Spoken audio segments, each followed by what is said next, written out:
I'm Sandy Lowrys, the host of the Good Girl Confessional podcast. The Good Girl Confessional podcast is brought to you by Wb40 or Women Beyond 40 Magazine. Super excited to introduce you today to our very special guest. Her name is Kwavi and she has written this incredible book, which is 50 Questions to Answer When You Turn 50. And it's a guide to helping women survive and thrive beyond the age of 50. We'll put up the links below so you can read all about it. But she's an incredible woman who is trying to coach and support one woman over the age of 50 at a time. She's brilliant. Welcome to the Good Girl Confessional, Kwavi. Hello and welcome to the Good Girl Confessional, Kwavi. How are you? I am well. How's it going, Sandy?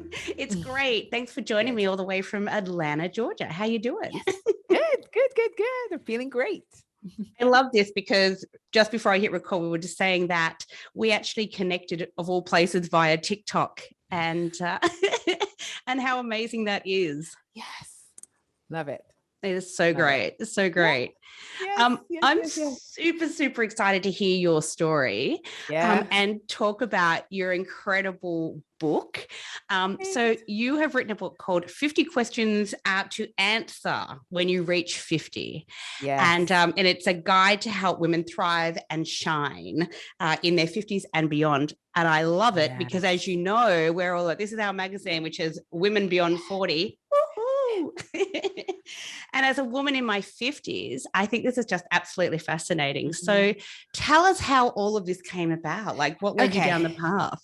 Yeah. So I was about 48 and I decided to interview women who are already in their 50s. And my view was, you know what, let me learn from them, get, what the experiences are like so far, and then kind of get prepared. Unfortunately, that's not quite what happened. When I interviewed them, I found that 80% of the women considered themselves invisible. That's actually the word they used to describe themselves. And I was like, what? And this was the first time I was hearing this. I was like, really? But it was interesting that it wasn't just one or two, like 80% of the women.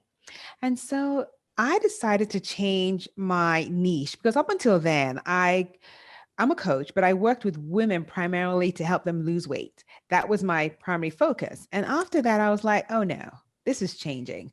I am going to start a whole mission to empower women so that we can, show up in whichever way works right for us. Doesn't matter that society says, okay, you need to be, quiet. You should be not seen, not heard, not valued. I'm like, no, we're changing all of that. I'm like, I am going to do my part, one over 50 women at a time, and encourage and inspire them to live their life out loud. And so that's how it came about. I was like, no, we have so much experience. I mean, think about it. We have so much experience. And this is the time you're telling us to be quiet. I'm like, no, we're not doing that. Mm-hmm. Agreed. And this is why I started Women Beyond 40 Magazine. And it really came about exactly for that I was speaking to so many women saying, I feel invisible and, I'm really struggling to be heard over all this noise in the corporate world, in my life. I feel like my children ignore me, my husband, my partner, whomever, and society kind of ignores me. And I'm like, what? Like it's just so wrong. So at WB40, we actually call this hard-won wisdom because we know that wisdom is never just handed to women on a silver platter. No, it is hard-won and we earn it, right? So true. We do. And then as you get older, because we live, and I think this is all over the world, really, we just live in a youth obsessed society where it's like, if you're not young, it's like, you don't matter, That is true. And so I wanted to sort of ask you about that as well, because we do live in a youth obsessed society. And I love that that's that you talk about youth obsessed because it's a beautiful way to explain it, but we really do that. We focus as a society on those that are young and thin and beautiful and all those things. Whatever it means to them, right? Yeah, whatever it means to someone, and that tends to be what the media, especially, I think, focuses on. And then, of course, society just goes along with the media. So, how do we break that mold? How do we start breaking them up? I know for us, it's sharing the stories of women and real women. Every day we share their stories on this podcast, in this magazine, and it's written by women for women, which is really cool. So that's how we're doing it. But how do you do that? How do you work with women on that? All right. So one of the things I did, okay, so first of all, I do have an online community called Flourish. And with Flourish, we cover like there are different pillars we cover. We cover confidence, we cover health and wellness, we cover sleep, we cover sex, we cover style, we cover relationships. And with my online community, I'm helping them see themselves in a different way. For a lot of them, they come to me feeling almost like they feel like they're in this dark space and they've done a lot. These women are accomplished, right? And they get to this age and they almost feel like a skeleton of themselves. And I'm like, no. And so I'm helping them see the value in themselves because it's there. It's you just have to get it out of them. It's in there. And so I'm helping them see that, helping them see their value and not identifying their worthiness based on, maybe their work or their career. It's like, it's not about that. You're worthy regardless. I'm helping them understand that. But one of the things I did recently that I'm really happy about is I did a series on Instagram where for 50 days, I did 50 interviews called 50 Shades of Over 50. And what I did was I interviewed women who were 50 and over to get their perception of being over 50. And the reason why I did that is I wanted to showcase that over 50 doesn't come in a one size fits all. We're all so different. And we get to live it how we want. No, society can say they want to do this, and that's okay. Society can have their view, but you don't have to claim that as your own voice. You can decide that your voice is based on who you want to, how you view yourself. And it's really, you decide the terms are based on you. And you don't have to make any apologies for it whatsoever. And so that was really interesting because what I really also want to do is the younger ones coming up, because the younger ones right now, as far as they're concerned, they're not going to get old. And that's okay. They feel that way. But the thing is, if we can showcase how we are showing up, that will encourage them. And so that when they see us, they're like, oh, wow, look at these women. They're over 50. Look at what they're doing. And so that's inspiring and motivating for them so that when they get here, they don't feel like it's all gloom and doom because some women really feel that it's like, there's nothing. But we need to change that up. And so if we have more voices being showcased, they can say, oh, that's possible, Yeah, absolutely. I love that. I love it so much because recently I had someone who's an incredibly dynamic woman who's just turned 40. And she said, oh, I was freaking out. I was kind of terrified to turn 40. Like somehow society tells us that at 40, everything changes for women. We become less valuable. Our worth kind of diminishes. And I think you're right. And so I said to her, you really only need to look out there at how many incredible women are out there. And as you say, showing up every day, doing very cool things. Right. And, I always remind people, and it's so true, that Mariana Huffington, started Huffington Post at 55. Ladies, she didn't start this at like 30. No. There's a lot of women out there doing really cool things. I mean, I look at Kamala Harris and, we look at, all these really amazing women, right? Changing the world, doing really cool, great, meaningful things, past the age of 40, past the age of 50 and past the age of 60, that's the other thing, right? Yeah. Yeah, so true. Yeah, I was reading about Julia Child. She didn't start her cooking show until her 50s. Crazy, right? But we perceive that, and as I was growing up and a child, teenager in the 80s, I always kind of looked to this older generation and thinking they were so old, and I think women back in that generation were kind of taught that your time is kind of over. You're meant to be nothing but a housewife or whatever, maybe a mother. And I think what's really fascinating to me as well is that women in our age demographic are often part of what we now call the sandwich generation. So like a lot of women are taking care of teenage children at the same time they are taking care of elderly parents. That's a tough gig. And it is. Oh my goodness, it is. It's hard. It's a hard gig, an important one, sure, but tough. And we tend to put ourselves last. Yep. It's happening. Yeah, it's happening. But I think that we do ourselves a disservice when we do that, because when we focus on ourselves and place a priority on our well-being, we're able to show up for others in a way that we can't even imagine. Because right now, we're giving everyone crumbs. We don't have anything left. We are exhausted. And so we have to change this mindset of, oh, we have to give, and realize that we have to give to ourselves in order to give more to the ones that we love. That is so true. And I think that's part of the beautiful wisdom that we gain as we get older, Yes. because prior to this, we look at ourselves and we say, that's so selfish that I want that for myself. I want something outside of my family. I want something outside of, my friendship group, my parents, whatever it may be. But in actual fact, I think you're right. I remember many years ago hearing Oprah Winfrey, I think it was, who said, and it was a mind-blowing moment for me. We all have them. Yeah. Where she said, if your cup isn't full, how are you going to feed others? How if right? It's just not possible. I was like, yes, I am giving slivers of myself to people. Here's a little piece and a little piece. And I love how you said that we give crumbs. Yeah, because you don't have any more. You are exhausted, and they come to you and they say, "Can you do this?" And you're like, "Yes." And the sad part of it all, after we've said the yes, we're resentful. We're like, "Why did I do that?" And it's like, why are you doing this to yourself? You're not even happy about saying the yes. And then you're miserable, resentment's building up. It's like, it's not working, And so we have to really look at the situation and decide for ourselves. Let's be honest with ourselves, because we're not really being true to ourselves when we do this. So let's be honest. This is our time. Like, listen, if you're 50 and over, you've more than likely lived more than half of your lifetime. This is our time to really show up in our true selves. Like, who do you really want to be for this next chapter? This is an opportunity to do that. You have that option. And so I really want to encourage women to do that. And in doing so, I also want them to practice self-compassion, because we're so hard on ourselves. Oh my word, we are so hard on ourselves. We're tough. Oh, goodness. I'm like, seriously, can we practice? We're like so hard on ourselves. And we're compassionate with others, but ourselves, we're compassionate with our spouses, our kids, our pets, our parents, but ourselves, whew. It's true, and I am trying to teach my daughter, who's in her early 20s.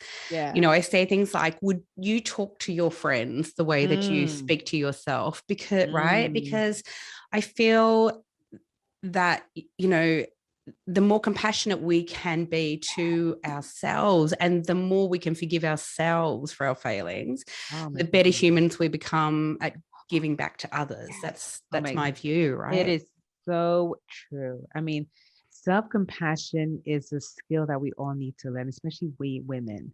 We don't do enough of that. And actually, in practicing self-compassion, you see the growth in yourself when you do that, because you're more open to seeing yourself in a different way, as opposed to like, why did I do that? Why aren't you doing this?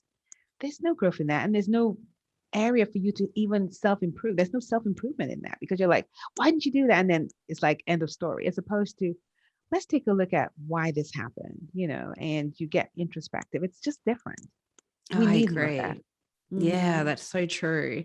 It's a really interesting thing, isn't it? I mean, I guess I'm really interested in your thoughts on, you talk about things like living a no regret life, which I love that terminology. Yeah. So tell us about living a no regret life. Like, what are the kind of things that you encourage?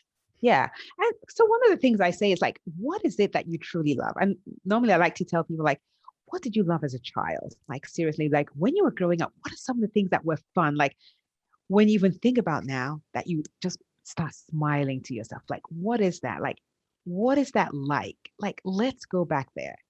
And, you'd see this one like, well, I used to like this, but I think it's too late. I'm like, says who? Where is this notion of it's too late coming from? Like, listen, you're living and breathing, you can still try it. I remember reading a story the other day about a lady. She was in 50s, she's 57 now, but when in her early 20s, she wanted to be a doctor. And so she had gotten admission to medical school. And as she was about to go, she found herself with a 9-month-old, and she was pregnant. And her husband was also a physician working out of town. And she thought, you know what, I'll pass on this right now. So decided not to go. And her husband had some mental health issues and unfortunately died by suicide a few years later. And so when she hit 50, so she, took care of the kids. And when she was 50, she was like, I still have this urge to go back to medical school. And so her son said, listen, Mom, I'm going to give you two options. You either quit complaining or you just do it. Like, do one or the other. And you know what? She went back to medical school and she got admitted. And right now she's 57 years old and she's doing her residency. I'm like, to me, that's a classic example of a regret-proof life. She is like, because, that urge. And for all of you listening, you probably have that tiny voice that keeps coming up, asking you to do that certain thing. And you keep probably pushing it down, like suppressing it. And there's a dear friend of mine, she always says, whatever is suppressed needs to be addressed. So whatever you keep on suppressing, let it come up to the surface, let it bubble to the surface, and just do it, because it will get to a point where it's really too late, right? And then you're like, I wish I had done that. It's like, and regret has this way of eating you up from the inside. It's like, just do it. And listen, there's no guarantee it will work out, but I know one thing. You're going to say you did it. The outcome is not the point. The beauty of it is that you did it regardless. And I think that's just a beautiful space to be in, because that regret space, it's just ugly. It's just bitter. It's just the place where it's just icky. And so it eats us, right? It just eats you up. Yeah. I'm getting goosebumps listening to you talk, because your passion is so beautiful and I love that so much. Thanks. It's so important. And I love that, because, I'm very blessed to be doing this podcast and having this magazine, because I get to talk to so many great women. Amazing. Yeah. But, I've met really great women in their 50s who said, one recently ran a marathon. See? And she said, I hadn't run for years, since I was whatever, right? She ran a marathon, and in the middle of a pandemic as well, managed to do that, right? And so you kind of go, this is extraordinary. She's never been so fit in her life, and she's, it's crazy. But I meet women who do all kinds of really incredible things, who start businesses, who start charities, who start, who join book clubs for the first time in years, and they go, just doing the things that they want to do, doing the things that are important to them. So one of the other things I wanted to ask you about, yes. because I can already see the answer and I love it, is that, I live in Melbourne in Australia, and we tend to wear a lot of black, like we just do. But, oh, really? Yeah. I didn't know. I didn't know that. It's a bit like New York. I don't know why. Oh, okay. Yeah. That's true. New York and Melbourne. I don't know. Black. But what I'm seeing is this kind of really beautiful movement going on right now. And I'm proving myself wrong today, because I am wearing black. But there's this beautiful movement going on right now where women over the age of 40 and 50 and 60 are really getting into colorful clothes. Yeah. And it's fabulous. So what are your thoughts on that? Oh, I love it. I'm serious. Listen. Okay. So this is the other thing I read the other day. I'm trying to find it on my desk here. Oh, this is it right here. So, sometimes people come up with these rules for women 50 and over. And I'm like, I'm so over that. Like, really? We get to create our own rules. There are no rules. And so I just want to read this out that I found kind of interesting. So some of you might remember from back, she was probably popular more in the 80s, 90s, Ellen Barkin. Oh, yeah. The actress. Yeah, okay, the actress. She had this 10 rules for life over 50. And I'm like, seriously? Okay, so let me name them. So the first one is, don't wear your hair longer than your collarbone.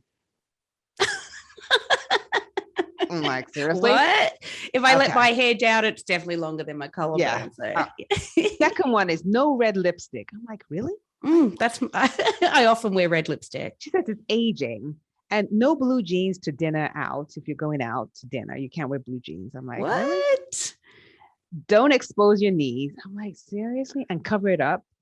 I'm like, don't try to compete with 20-year-olds. I'm like, what? Nothing. Don't ever wear anything strapless. I'm like, what? I know. I'm like, but see, this, like, we need to change. We need to disrupt this whole thing. Like, we need to change things up, because these rules don't work. I remember doing a TikTok the other day. I said 10 rules for what women need to wear after 50. And number one was whatever you want. Whatever you want. Number two was whatever you want. Number three was whatever you want. I love it. I love it. Whatever you want. Really. I'm like, well, the color thing, I know people are probably like, oh, if you're older, you're supposed to kind of wear more, like muted colors. No, we're not going out like that. That's the other thing. So I two. One is her name is Donna Cameron, and she actually is a color consultant and stylist. She wears a lot of bright colors. Yeah. And she recently released a book about exactly this, about changing it beautiful. up so that women wear colors and don't worry about patterns and what works and what works for you. And it's fabulous. And I went to her book launch, and I deliberately wore like bright colors because it was her book launch. And she came up to me and said, "I'm so proud of you for wearing color." But you know what I mean? But there is this kind of really weird thing that goes on. Yeah. I have another friend who's an advocate, disability advocate here in Australia. Her name's Carly Finlay, and she wears really crazy bright colors. It's brilliant, and she says break the rules. She wears different patterns with different patterns, like love it. Throw it out the window and do what you do. Seriously. Yeah. Love it. Oh, love it. Love it. Love it. I mean, why not? See, that's the thing. I think people should dress for how they feel. Just dress for how you feel. Yeah, I agree. And I do think that, how we feel is different every day, right? So yes. Right? Yeah. I'm a huge fan of Iris Apfel. I don't know if you know who she is, but she's a fashion designer. I think she's in her 90s now. Oh my goodness. Look her up. She is amazing. The one that wears the glasses? Yeah, she wears huge glasses. Yes, Ira. Oh my God. Accessories everywhere. I love her. So brilliant. And, I joke and say to my daughter, that's life goals. That's where I want to be in my 90s, right? I agree. I think it's fabulous. I think it's so great. And it's like you see women like that, you're like, that's it. See, that's inspiring, that's motivating. Really. It is. Love it. Yeah. And I think this is why it's so important, and I keep shouting this from the rooftops because obviously this is what I'm all about, is that representation matters. And I mean that in every sense of the word. I mean that in terms of, ethnicity, people of color, different abilities, right? Important. And women over the age of 40 and 50. Yeah. Representation matters. We can't be what we can't see. That's it. It's true. You can't. Yeah. And so it's really interesting too. And I think times are slowly changing, which is really cool. They are. I agree. They are. Yeah. Yeah. And I think it's so important. So I know with our magazine, and I'm sure your community Flourish is exactly the same, is that kind of diversity and inclusion is really built into the DNA of everything that we do. Yeah. And that's really important. And because, to share the stories of women from all different backgrounds, of different colors, of different, experiences, of different abilities is really massively important to us because, we can't speak for each other all the time, We can't. As you said, we're all so different, but we all bring something to the table, right? Yeah. And see, the age thing is what kind of, binds us together. But our experiences are also different. And so we're going to show up differently. And it's okay. It is okay. You're right. Yeah. So speaking about experience, I wanted to talk about, so you clearly have an English accent. Yes. So tell us about how you ended up in Atlanta and your life. So I was born in England. And then I moved to, my dad's Nigerian. So we moved to Nigeria I did middle and high school in Nigeria, and then moved back to England for university. After university, I moved to Atlanta. Actually, I moved to Boston for work. And then I came to Atlanta for the Olympics in 96. And then I went back to Boston. 3 weeks later, I'm like, I'm moving back. So I moved to Atlanta. I was like, I had so much fun during the Olympics. I'm like, I'm moving. And so you call Atlanta home. How long have you been there for?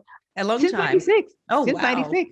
Mm-hmm. Yeah, wow. And I love it. So I'm here with my husband and 2 boys, 2 teens. Oh, beautiful. So, yeah. Beautiful. And then, so were you always a coach, or is that something you kind of progressed into? No. Okay. So I wasn't always a coach. So when I lived in England in university, I remember I was watching TV, and there was a documentary that was on that came on, and I was like, what's this about?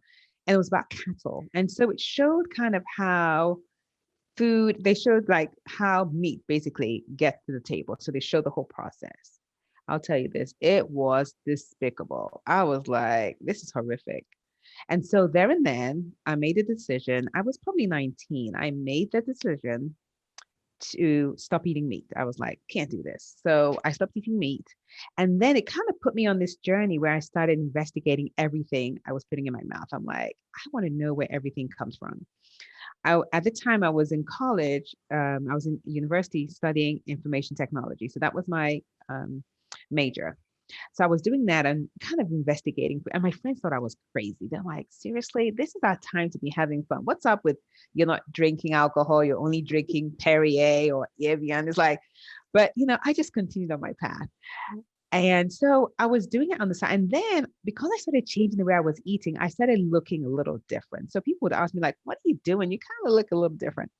And so I told them what I was doing, like, oh, can you help us? So I would create these little plans for my, college students. And they were seeing the success of it. But then because I didn't think I could make it as a professional. I was like, okay, let's just focus on school. So I did that, went into, work for different computer companies. And then about 8 years ago, I'm like, you know what? I really enjoy doing this. I want to become a coach. And so I kind of did the courses, became certified and started doing that. And I started off as a weight loss coach because when I did my master's program, I did a master's in medical informatics. And on my thesis, it was talking about my thesis was how to use social media to manage diabetes. And one of the things I found that I had no idea about was weight loss. If you lose weight and you're diabetic, it will help improve your symptoms in so many different ways. And I had no idea. So I was like, And that's when I was like, you know what? I want to help these women because I wanted to specifically work with women. I want to help them lose weight so that they can improve their symptoms with diabetes. And then I kind of opened up to everyone else, but it really started with more diabetic patients. And that's kind of how I got started. And then fast forward to like when I was 48, I did those interviews. And that was when I said, you know what? It's not just going to be about weight loss anymore. It's going to be about helping women just show up as themselves completely in their own way, on their own terms with no apologies. And that's when I kind of opened it up and created this online community called Flourish for women. So yeah, that's kind of my story. That's amazing. I love that. I love Yeah. that kind of that it always came from a place of you really wanted to help women Yeah. live their best life, if you like. Oh my goodness. Lead a better life. Yes. And I think everyone should have the opportunity. Like, let me help you see how this is for you. And it's priceless when you get to that point where you're living your best life. It's like when I see the women I work with, it's like when I see them the first day and when I see them months later, it's like night and day. It's like the sparkle in their eyes, they're beaming. It's just different. I just love it. It's really interesting, isn't it? And I do think it's interesting to challenge ourselves on our own status quo, whatever that may be, right? So, I think people often feel really challenged when you go, oh, you should try this thing and it's new and, just cut that out of your diet or whatever. And people go, oh, I don't know. But I do think it's really important occasionally to challenge ourselves. So I recently had a lovely lady on this podcast. Her name is Sarah Rossberg, and she's actually a sobriety coach. And but she actually is a coach for what she calls gray area drinking. So this is most of us. I think, of course, especially during a pandemic. Where you're not a problematic drinker necessarily, you're not an alcoholic for sure, but you definitely are in this kind of gray area thing. And she coaches women on how to live like an alcohol-free life, or at least how to take a break from it every now and then. I love it. It's so great. And I love it. And so she encouraged me to do that. And and I didn't do a whole month, but I definitely jumped on board, and I was like not drinking for like 3 weeks straight and going, there was a difference. And I do think it's kind of nice to give yourself those breaks and to really explore why we do things and why do we eat things, and but more importantly, you touched on something really important, is where does our food come from? Because we just go to the supermarket blindly and go, we'll just buy that and that, right? I do think it's kind of important. I remember watching it was like Jamie Oliver in England doing that program 15, and just taking stuff out to kids in schools, and those kids going, they don't even understand where meat comes from. They don't even know what it's like. They don't understand. They just think it just comes up. They have no concept of what happens behind the scenes. None. And we're not teaching them, right? No, we're not. So they don't know. No. But back to the sobriety coach, I think that's really interesting because for me, 4 years ago, I gave up alcohol. And the reason why I did that was I just noticed that whenever I drank, my menopausal symptoms would like become so severe. Oh my goodness. I was like, and I was able to see the correlation. And then I just said, you know what? I'm done. I'm like, my overall well-being is way more important than this. I'm like, I'm done. And I gave it up. So I haven't touched I it think since. that's important. We talk about menopause a lot on our platform because we feel like we should be shouting it from the rooftops because Thank you. right? No Why are one's people saying not anything. talking about it? I'm like, it's crazy. I'm like, crazy. can we just talk? See, everyone tells you about puberty. Your mother's telling you, you have your mother's friends telling you, everyone's telling you about puberty. Now, menopause, zip, nothing. Nothing. And so we write about it in the magazine. We talk about it all the time. We have guests who come on who are just talking about menopause. Yes. Because I'm kind of determined to, and I hate the word kind of, we banter it around a bit, normalize, but I really do. That's what you need to do. Yeah. I really think we should be just talking about menopause in the same way we talk about puberty. And it's not like we can change it, ladies. It's a biological thing happening to us, right? Thank you. And as long as you live long enough, you're going to experience it in some way. Exactly so right. It's like, can we discuss it? Can we let people know? I mean, when I first experienced, I thought I was going to die. I had no, I mean, it's like woke up in a pool of sweat thinking, what is wrong with me? Yep. Do you know what's funny? My girlfriends laugh at this, but it's true story. I once went to the doctor and I was in my 40s at this point. And I was so hot and I was sweating all the time. And I went to my doctor and I said to her, I think I'm going through perimenopause or menopause. I definitely am. And she took my temperature and she said, you have a raging fever, girl. So that might be part of the problem. And it turned out I wasn't perimenopausal. I had an infection or something. Antibiotics cured that up. But later, I swear I woke up again covered in sweat. This is a couple of years later. And I'm like, I'm 50 at this stage. And I'm like, oh, maybe I've got something wrong with me. Maybe I've got a fever. Or if I go to the doctor and she said, yeah, there's nothing wrong. You've got it's perimenopause now. So we do like blood tests and stuff. And she's like, yeah. And I said to her, like, let's talk about it. The interesting part was I went away going, okay, well, I'll just deal with it. I had friends who had decided to do patches and had tried different things. Yes. I tried all these herbal remedies. For me personally, they didn't work, although I know a lot of ladies have huge success with it, which is great. And so then, a really good friend of mine had said, I'm having this, two friends actually, I'm having great success being on these HRT patches. So I went to my doctor and she was brilliant. And we had this amazing conversation about the risks and this and that and whatever.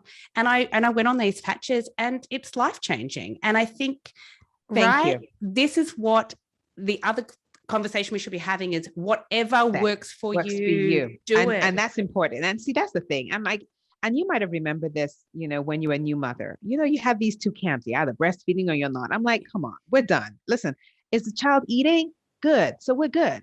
It's the same thing with menopause. Whatever works for you. If the herbal remedy is fine, if you want to use HRT, if it works for you, it's okay. This is not the time to be shaming and blaming people. No. Oh, hell no. Let's all uplift the women and let them share their experiences with it. And you can learn from that and you can try it. And if it works for you, good. If it doesn't, try something else. But it's okay, Absolutely. Really and let's just keep this conversation going with other women, wherever you are. It's really fascinating when you have someone like we have a gorgeous person who writes for the magazine, and she rang me one day and said, I think I'm not okay. I think there's something wrong with me and I'm not mentally okay. And I'm always, but in the course of this conversation started telling me things. And I said to her, honey, to me, it sounds like perimenopause or menopause. Have you discussed it with a doctor? And she said, I went to the doctor and he told me maybe you just need antidepressants. Okay. Right. And this is a common thing. And this goes back to the 1900s where women hysteria, right? That's what craziness. That's the other issue. It's like, I tell women this, like even in my community, I tell them, listen, if you go to your physician and you feel that your concerns are being dismissed, because we know when we're being dismissed, sometimes we just don't pay attention. Like if you feel that you're being dismissed, fine, seek a second opinion, just move on. Agree. Because unfortunately it's happening. I've heard so many cases, it's happening. So seek a second opinion because we have that intuition. We know when someone is just like telling us, just telling us to be quiet, basically, but trying to use other words to say that, And so if you feel that way, seek a second opinion, please. This is your health. You have to be your own health advocate. This is your health. This is the one health that you have, and you have to speak up for yourself, Absolutely. Thank you. Because it happens all the time. Women are, and we know as women that women are dismissed by GPs or physicians more often than men. But I do believe this goes for younger women who are listening as well, right? Yes. So if whatever, your body, so right, we know, and we're so used to just going, oh, okay, well, if you say so. No, right. No. Go get a second opinion. So she did, she went and got a second. She actually in Melbourne, there's actually a whole clinic set up for women with, who are going through whatever. Really? Yeah, which is awesome. And I didn't know about this until she told me. So she found them and off she went, and she said, it's been life-changing just to sit there and be listened to, and for them to say what you're going through is okay and it's real. And, and she was like, oh. Now, don't get me wrong, menopause, and I'm going to just state this for the record, menopause can cause depression, obviously, for some people. If they need that support and that help and they need to go on medication for that, that's okay too, right? So yeah, that's fine. But it's keep going until you find a doctor who will listen to you. And everything, all parts, all parts of you, not just, oh, let me give you this to take care of that. No, let them listen to your whole story. And we all want to be listened to. We just want to be heard, I just don't dismiss this and just say, oh yeah, you'll get over it. Like a few clients have told me, oh, don't worry, you'll get over it. It will pass. I'm like, seriously? Sometimes your menopausal symptoms can be so debilitating that if they affect you, your everyday life just changes. Like you don't even want to leave the house. And then you're now saying you'll get over it. That is not what a woman wants to hear. And what's really interesting too, and as my GP told me, there's perimenopause and then there's menopause, right? So perimenopause can last 15 years for some women. This is not going to just go away overnight. Nope. It's just, where people go through puberty and it takes like, however long it takes, this number of years, and then you're on your way. But with menopausal symptoms can last for years, and some women suffer needlessly for like 20 years of their life, right? Because previously women were told, that's just something you live with, but we don't talk about it, just put it under the rug, right? That's tough. And so for the women listening, just like what Sam, if you're going through this, there is help out there. Just keep seeking the opinion, and you'll find someone that can help you. Just sometimes you might have to go more than, maybe 1, 2, 3, but you'll find the help, and you'll know when you find the right physician that can help you. You'll know that. I agree. And honestly, ask your girlfriends if they're seeing a really good GP, if they've had success and help, find out who their doctor is. That's helpful as well. Yeah. Seek out female clinics if there are any. And look, I know they're rare. Yeah. So if there are any in your area, agreed. Yeah, I agree. But also too, don't be afraid, I think, to bring up menopause in conversation with your girlfriends, right? Because I guarantee if you're going through it, they're going through it. Yes. And the symptoms, oh my goodness, there are so many symptoms. So you might not even realize something you might be going through. You probably think, oh, I don't know what that is. It's probably related to it too. Yeah, honestly. And I know for me, it was things like, I felt like the only way I can explain it was I was quite, apart from the hot sweats, the hot flashes are terrible, but I was like feeling foggy. Like I would walk into a room and couldn't remember why I walked into the room, I know. Right. And then I'd walk out and go, oh, damn, that's why I went there, and I'd have to go back again. But it started happening a lot. And I think because I had a father who had Alzheimer's.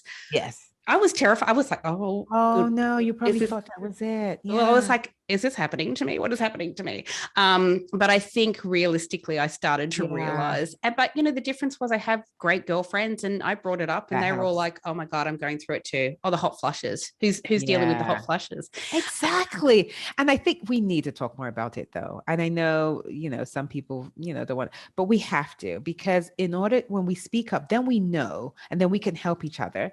And listen, when you don't know, you think the worst, seriously. But if you at least know, oh, that's one of the symptoms. Oh, I'm experiencing that. Oh, okay, that's fine. You just want to know that other people are experiencing the same thing you're going through. That's all. Absolutely. And to feel validated that, Yes. right, that what we're going through is difficult, but you're not alone. And Yeah. it's a real thing. And I think one of the things that would be great is if we were able to talk more about this to men, because they need to know about it. It affects so much about us, our sexuality, our energy levels, our ability to concentrate. So many didn't know. things. You're right. I didn't know the dryness down there had anything to do with it. I had no clue. I was like, what is happening? I went to my doctor and she's like, that's part of it. I'm like, seriously? I thought there was something wrong with me. Right. And I recently spoke to this really great chick. She's brilliant. Her name is Sandy Davies, but she's in Queensland here in Australia, and she has started her own company.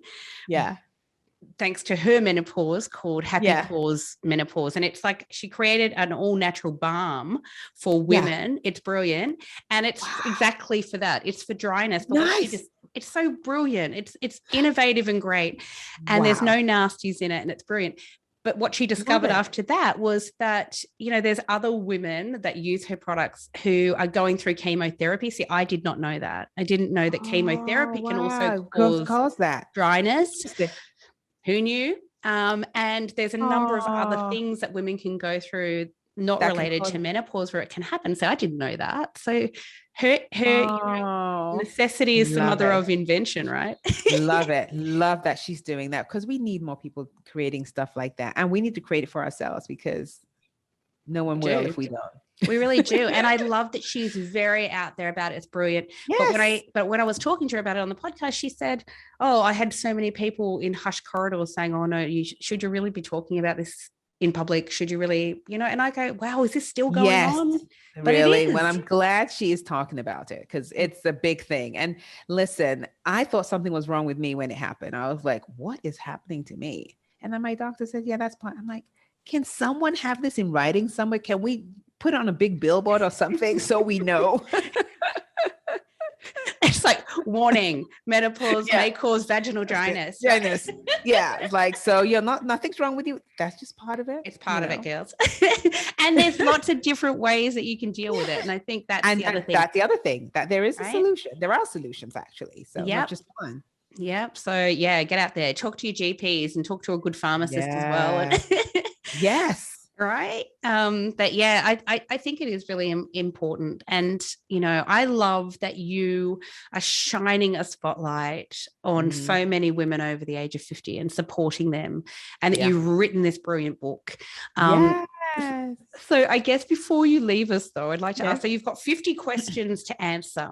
What's a couple of questions you can throw out to us that our listeners can ponder? Okay. So one of the ones is, what did you actually like as a child? Like, what was something that you don't do anymore? Something you liked as a child that you no longer do. And I ask you, one of the questions is, when you answer the question, I'm like, so why aren't you doing it right now? Like, what is the reason why you still can't do that? I absolutely love that. And I hope that everybody listening, if they want to, comment and give us their answers, that'd be brilliant, because I think it's fascinating. What set me on my journey, I guess, a number of things. One, I was really annoyed and pissed off, quite frankly, that women over the age of 40 were feeling invisible and dismissed. It drives me crazy. But I do have a very good friend, Emily, who said to me one day exactly what you asked, which is, when you're a kid, what brought you joy? And, I said to her, I think my earliest memories was being a storyteller, which is, I guess, why I ended up a writer. And so, I said, it's really interesting. Like, and I don't think I even said storyteller. I said, I used to tell stories, I would make up stories before I could even write. And she said, you are a storyteller. That's your path, and this is why you keep gravitating back. I think it's such a really interesting kind of thing to look at. Well, what does bring us joy? Because as we're kids, and especially between maybe the age, I would say maybe 3 through maybe 9, that's the age where we just do stuff. Like, we don't really care. We just are kids, we just do it. And after that, we start to hear those statements, oh, you're too loud, be quiet, dude. So, and then you now start to kind of conform and you change a little bit. But that stage, that's your true self. That's when you didn't care. You were really, like, if you were really loud, that's who you are. Like, if you like to talk, that's who you are. If you like to, that's when you were like brave. you know, you were just you. And so that's what I tell women, like, what were you like back then? Like, what is that? Because that's when you like, what you did then was what lit you up. You were excited, and you know, that's really brought you joy. So I always tell women, like, what is that?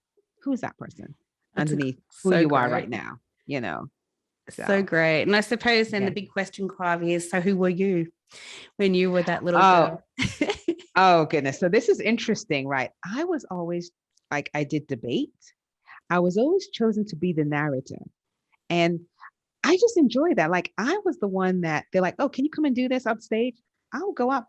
No qualms. It didn't bother me. I'm like, and that's why being a speaker right now is easy for me. Like, and one of my goals is to actually have my own talk show. That's my goal, specifically for women 50 and over. Like, our voices, we're going to share our stories, our experiences for the world to hear. That is my goal. And so now it's kind of like interesting, like I'm now.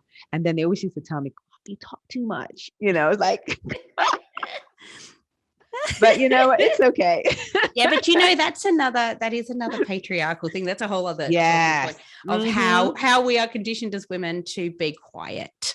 Yeah. And hence why the name of this podcast is The Good Girl Confessional, which was a cheeky nod at the patriarchy going, exactly. We're not good girls. We are speaking. We are speaking. You can't shut us up anymore. Not anymore. Right? In the beautiful words of Kamala Harris, I'm speaking. Yes, and exactly. I love it. Right? I'm speaking. Yes. It's empowering and it's important. Oh, good. It is so empowering. It is. Well, I can't wait until you have your own talk show, because I'm sure you will. I'm excited. And I want to have it on Netflix. So, because I want people all over the world. I'm not interested in having on the regular channel. I want it on Netflix. I love that. Well, when it's there, I'd love to be a guest. Yes, for sure. Oh, yes, you are coming on.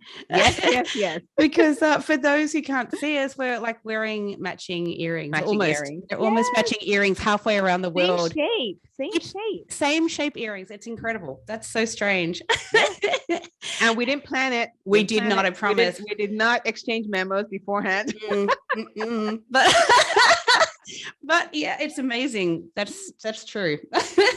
I think you are absolutely a delight. I love. I'm going to put up all the links when this podcast comes out. We'll put up all the links for your book, for Flourish. We will put up the links for your TikTok, which is fantastic. Everybody should jump on board. And you know, I just love everything that you're doing to shine a light on women and to help women rise. Yeah, thank you. I'm so excited. And thank you for having this magazine. And I'm just glad I found you on TikTok. I was like, Wb40, it sounds like UB40. You know, I know. I was like, well, that sounds so nice. Wb40. I'm like, I have to reach out to her.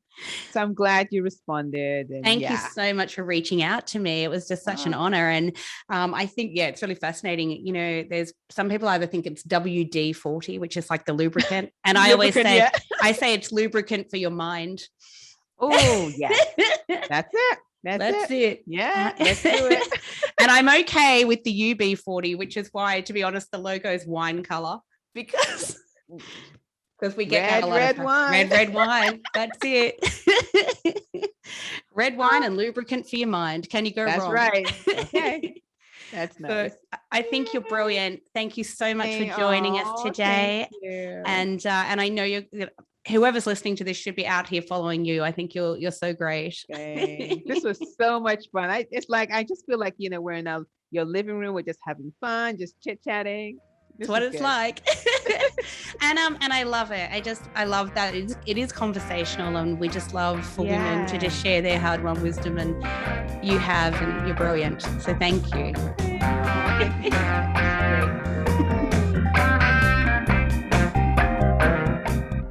Thanks for listening to the Good Girl Confessional podcast. The Good Girl Confessional podcast is brought to you by Wb40, Women Beyond 40 Magazine. Available now at wb40.com.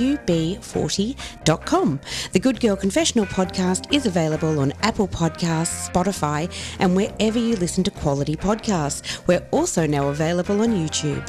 We chat with really interesting women about their hard-won wisdom, but it really helps us if you can subscribe, like, and share the podcast. Thanks so much for your support.